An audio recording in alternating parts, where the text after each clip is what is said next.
Mananna mac lir. So Mananna is one of the pantheon of Irish gods. And this is his story. Once upon a time, Ireland was covered in trees. She was born of a rainforest.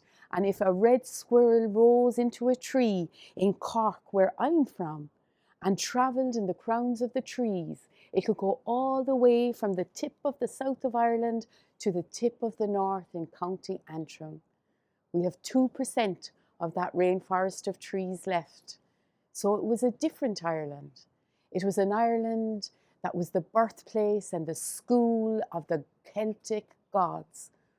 One of these was a man called Mananna, who was born of Lir, so he was Mananna mac Lir. He lived on the edge of the Foyle, and in this story, in this time, he's at school.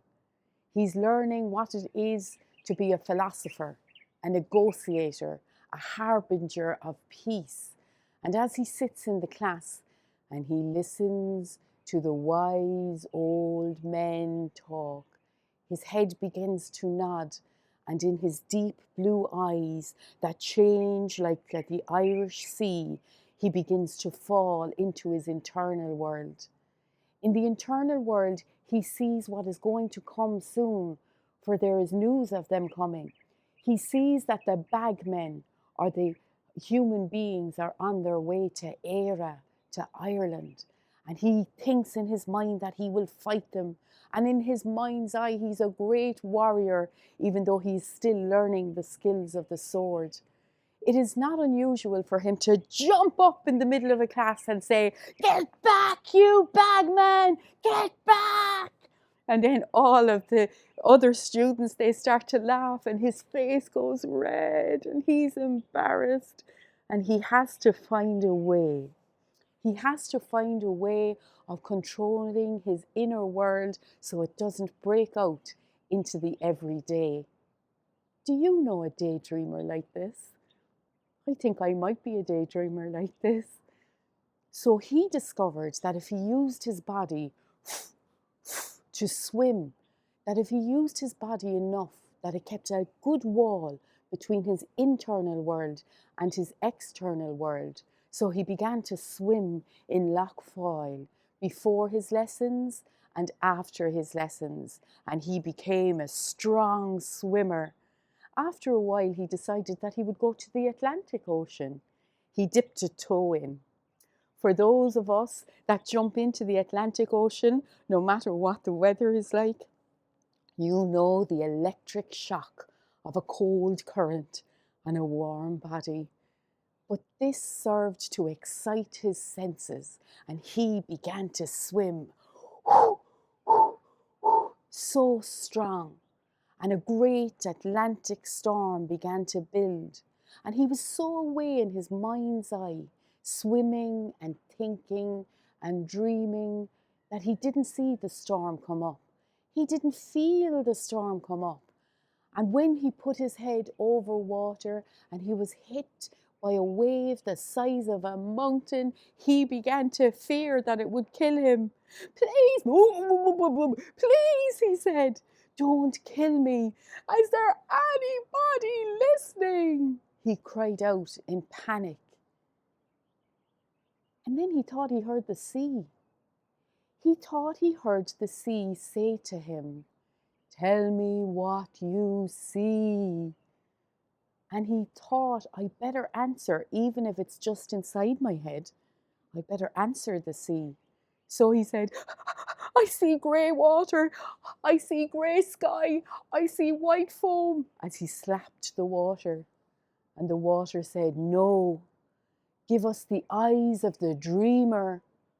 And so he looked. He really looked at the sea all around. "I see every colour in the grey," he said. "Purple and reds and greens and blues, all the colours that make it up. I see in the foam the lace of Ireland. I see in the sky the desire to pull the sea up." The sea was so happy with his explanation that she gave some heat to herself and he began to warm up. and as he warmed, he smiled. He put his head under the waves to see what he could see, what he could really see. And he looked around, he saw a shoal of fish, and they were swimming like a formation of birds. He saw that there was a coral like a beautiful garden. And then he began to concentrate more. He began to narrow and focus his view until he could see just one drop of water. And in that moment, he whispered into the sea, "In one drop of water, you have all the universe." And he felt the shiver in the water, and he felt her approval in what he had said. And he took a chance and he dove deeper. And he found that his lungs were filling with salt water. And when he opened his eyes, that his eyes stung, but only for a moment. Because the sea gave him the gift that was hers to give, to live inside her without fear. And as he swam around now, it seemed as if these filaments of pages began to separate one from the other. And in each pane of glass, in each filament of paper, there was a new world, some with great big mountains, ancient in their time, some worlds just being born, some with multicolored sheep, some with beautiful flowers. And underneath him, he saw a most magnificent world, and he began to swim towards it. And as he did, he fell out of the water. He hit the ground running, and he began to run as fast as he could in this world with air beneath the sea. He came to the edge of a lake, and there he saw a beautiful horse with a silver carriage. And to your eye and my eye, the horse looked old and worn out. And to your eye and my eye, we might say that the silver carriage had seen better days. But to his new way of seeing, he saw the horse still had devilment in its eyes and the will to go forward. He saw that this beautiful silver carriage had carvings on it that seemed to have magic in them and that would bring him anywhere. So he jumped up on the carriage and he clicked at the horse, and they took off around this magical world. I could tell you about that, but it's another story.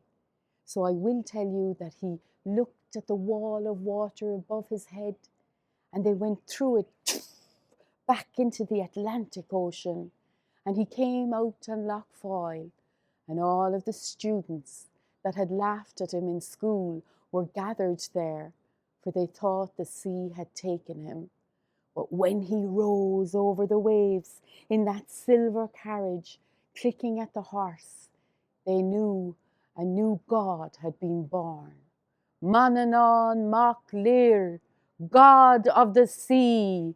And I will tell you his other stories at another time.